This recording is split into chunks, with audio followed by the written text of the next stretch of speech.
Ce livre m'a complètement anéanti. Je suis encore sous le choc. C'est Gomorra de Roberto Saviano. On plonge dans les entrailles de ce qu'on appelle le système, la camorra, la mafia napolitaine. L'adjectif qui me vient, c'est brutal. Juste brutal. Au centre, il n'y a pas vraiment un personnage. C'est une entité, une pieuvre. Oui, et on est jeté dedans sans aucun préavis. On suit des destins qui s'entremêlent, qui se brisent. Et voilà le paradoxe le plus fou. C'est une histoire où la réalité est tellement violente qu'elle a dû être adoucie pour devenir une fiction. C'est dingue, non? La vérité, en fait, était trop insoutenable pour être racontée telle qu'elle. Et tout ça, ça se passe au cœur de l'Europe. C'est une guerre qui, en 30 ans, a fait plus de 4000 morts. Alors, pour bien comprendre, je pense qu'il faut vraiment déconstruire l'image qu'on a de la mafia. Oui, l'image un peu cliché, quoi.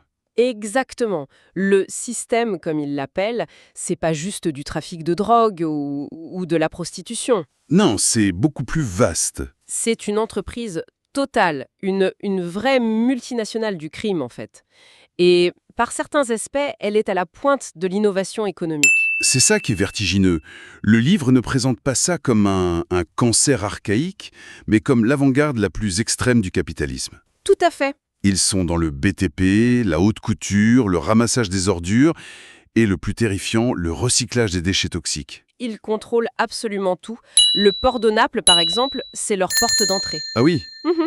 Tout ce qui arrive de Chine, par exemple, ça passe par eux. Ils sont plus rapides, plus efficaces, moins chers que l'État. donc ils ne sont pas contre le système économique. Non, ils sont le système économique. Et cette logique, elle s'infiltre partout, dans chaque recoin de la vie quotidienne. Et c'est ça qui est si glaçant. On le voit à travers les personnages qui sont juste broyés par cette machine. Oui, Je pense à Pasquale, c'est un tailleur de génie, un véritable artiste. Et il travaille au noir pour les grands clans. d'accord. Il fabrique des robes sublimes, des trucs qui vont finir sur les tapis gouges, portés par les stars. Mais lui, il ne pourra jamais signer ses créations. Son nom n'existera pas. C'est ça. C'est un fantôme au service du luxe mondial. C'est la tragédie de l'excellence anonyme. Et puis, à l'autre bout du spectre, il y a Toto, un gamin, 13 ans. 13 ans. Oui, son seul rêve, son unique ambition dans la vie, c'est d'intégrer le système. Parce qu'il n'y a rien d'autre. Rien. Pour lui et pour tous les jeunes de son quartier, c'est la seule porte de sortie. La seule voie vers le pouvoir, l'argent, le respect. C'est le seul employeur qui propose un plan de carrière, en somme. C'est exactement ça. Mais alors, l'État, la police, ils sont où dans tout ça? Ben, les deux. Impuissants et complices. C'est un monde parallèle qui fonctionne avec ses propres règles, hors de la loi. Un État dans l'État. Voilà. Avec ses propres tribunaux, son système social, ses impôts, il n'y a aucune échappatoire. Soit on est avec eux, soit on est contre eux. Et dans les deux cas, la vie ne nous appartient plus vraiment. Jamais. Et la façon dont c'est raconté, c'est à des années-lumière de ce qu'on imagine. Moi, je m'attendais un peu à El Pacino dans Le Parrain. Ah non, rien à voir. Et j'ai eu l'impression de regarder un documentaire de guerre. Il n'y a aucun glamour, aucune noblesse, aucun code d'honneur romantique. Zéro. On est dans l'anti-Hollywood total. La mise en scène est sèche, brutale, caméra à l'épaule. On est plongé dans des appartements miteux, des caves glauques. On a l'impression d'être un infiltré. Oui, c'est ça, de regarder quelque chose qu'on ne devrait pas voir. C'est cru, c'est sale, Au début, j'avoue que j'étais un peu perdu. La narration complètement éclaté. c'est déstabilisant. On passe sans cesse d'un personnage à l'autre, sans transition. Un moment, on suit Don Chiro, c'est le comptable du clan, un type d'un certain âge. Et son seul but, c'est de sauver sa peau. Oui, il distribue l'argent aux familles des prisonniers en pleine guerre de succession. Il veut juste survivre. Et la seconde d'après, on est avec Marco et Ciro, deux jeunes paumés à peine sortis de l'adolescence. Et eux, ils se prennent pour Tony Montana dans Scarface. Complètement. Ils trouvent une cache d'armes et ils se lancent dans une croisade personnelle contre le clan local. Ils sont persuadés qu'ils vont devenir les nouveaux boss. Sauf qu'ils ne comprennent pas. Non. Ils ne sont que des pions. Des moustiques, sur le point de se faire écraser. Et c'est là que cette narration éclatée prend tout son sens. Ce n'est pas un choix anodin. D'accord. En sautant d'une histoire à l'autre, on ne voit pas seulement des destins individuels, on voit la toile d'araignée. On voit le système. Exactement, on comprend comment il relie tous ces personnages, comment un acte à un bout de la chaîne provoque une tragédie à l'autre bout. Personne n'est invisible aux yeux de la pieuvre. Et l'histoire de Marco et Ciro, c'est une façon de dire que le mythe du gangster de cinéma, n'existe pas. La réalité, ce n'est pas Scarface. La réalité, c'est Don Ciro qui essaye de pas se faire tuer pour une liasse de billets dans une cage d'escalier sordide. Cette impression de documentaire est tellement forte que, par moments, on se demande ce qui est vrai et ce qui ne l'est pas. Et c'est là que ça devient complètement fou. La frontière explose, littéralement. Oui. Dans le film, qui a été adapté du livre, plusieurs figurants, des types qu'on voit à l'écran qui jouent des petits rôles de mafieux, Oui. étaient de vrais mafieux, des membres du clan des Casalesi, l'un des plus violents. Attends, c'est vertigineux. Le type joue un boss à l'écran et le lendemain, il retourne faire son vrai travail de boss. Exactement. L'un d'eux, Giovanni Venosa, il joue un boss local qui sort de prison. Il a été arrêté plus tard pour extorsion. C'est incroyable. Un autre, qui joue son bras droit, a été arrêté avec sa compagne pour trafic de drogue. Ils jouaient littéralement leur propre vie à l'écran. Peut-être pour renforcer leur crédibilité dans le milieu. C'est une possibilité.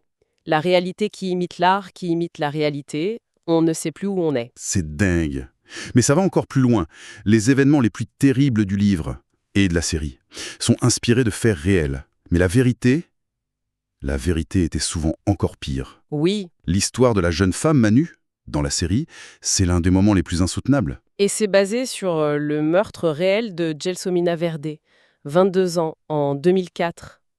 Ça s'est passé pendant la faïda de Scampia. C'est ça, hein, une guerre de clans incroyablement sanglante qui a déchiré les quartiers nord de Naples. Et Gelsomina? Elle a été enlevée parce qu'elle avait brièvement fréquenté un membre d'un clan rival.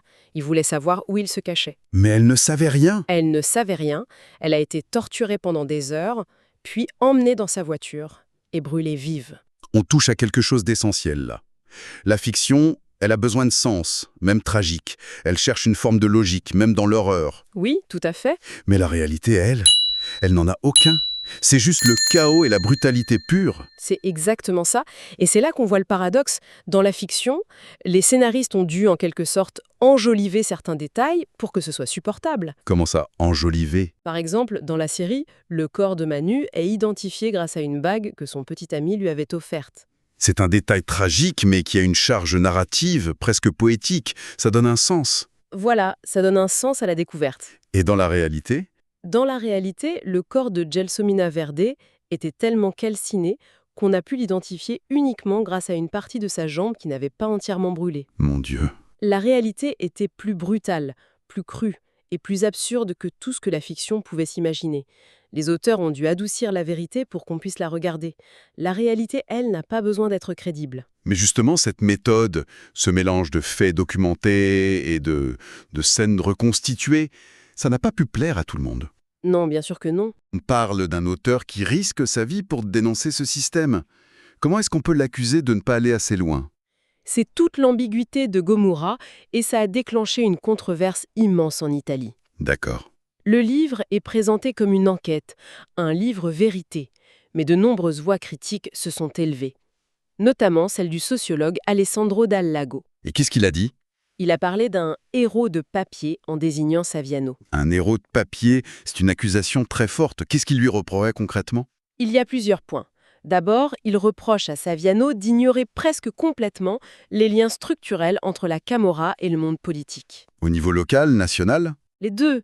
Le livre se concentre sur la violence de la rue, les trafics, mais très peu sur les connivences en col blanc, les contrats publics, les investissements dans l'économie légale. Tout ce qui permet au système de prospérer, en fait. La dimension politique et économique profonde serait occultée au profit du spectacle de la violence. C'est ça. Et ensuite, il y a la description des mafieux eux-mêmes. Ah oui. Oui, et c'est peut-être le reproche le plus intéressant. Dal Lago souligne que Saviano les décrit constamment comme des animaux, des monstres sous-humains, des bêtes mues par des pulsions primaires. Une vision très simpliste. Très simpliste, oui. Mais est-ce que ce n'est pas compréhensible?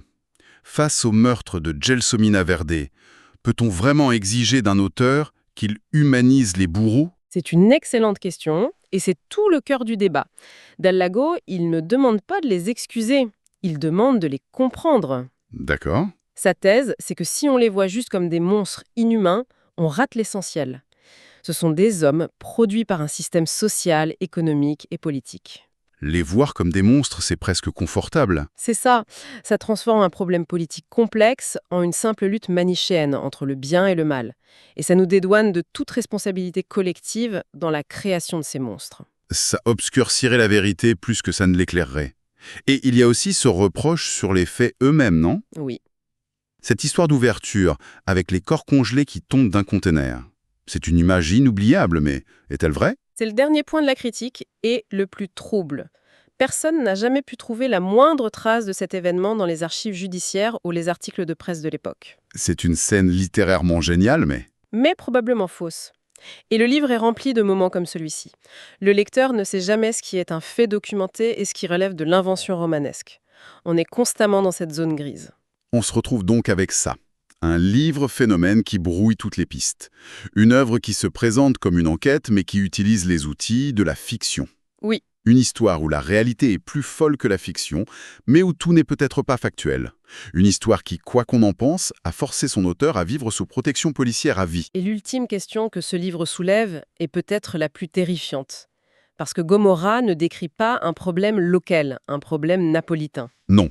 Il décrit un système global, une avant-garde de l'économie mondialisée, où les flux financiers illégaux s'entremêlent si parfaitement avec l'économie légale qu'on ne peut plus les distinguer.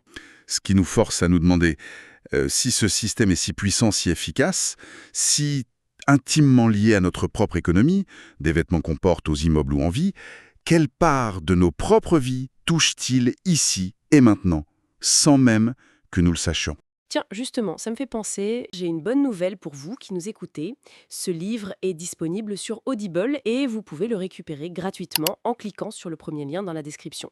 L'idée, c'est vraiment des narrations très immersives. Une narration professionnelle, bien incarnée, ça change absolument tout. La personne ne fait pas que lire, elle interprète, elle donne vie au texte. Ah tiens, super, en plus de la vidéo, il y a un livre audio. Si on veut juste le livre, le lien pour récupérer votre livre audio se trouve dans la description de la vidéo. Si vous avez apprécié le contenu, n'hésitez pas à laisser un petit pouce en l'air et à vous abonner à notre chaîne YouTube pour ne rien manquer des prochaines vidéos.